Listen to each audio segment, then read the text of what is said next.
આપ જોઈ રહ્યા છો સ્પાર્ક ટુ ન્યૂઝ। જેતપુર શહેરમાં એક યુવતીને લગ્નની લાલચ આપી 1 વર્ષ સુધી તેનું શારીરિક શોષણ કર્યા બાદ હવસ સંતોષવા જતા લગ્નનો ઇનકાર કરી દીધા ભોગ બનનારે હવસખોર યુવક સામે સિટી પોલીસમાં દુષ્કર્મની ફરિયાદ નોંધાવતા પોલીસે આરોપીની ધરપકડ કરી છે।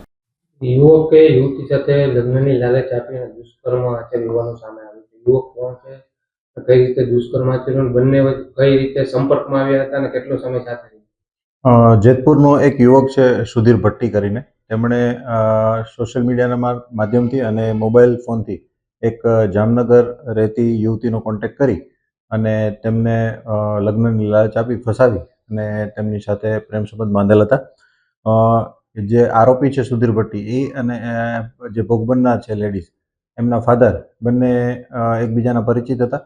એટલે એમના ફાધરના સ્ટેટસમાં આ જે છોકરી છે એમણે પોતે ભરત ગૂંથણ કરતી હોય, એમના જે કામ છે એના અંગે એક સ્ટેટસ મૂકેલ હતું ને એમાં નંબર લખેલ હતા।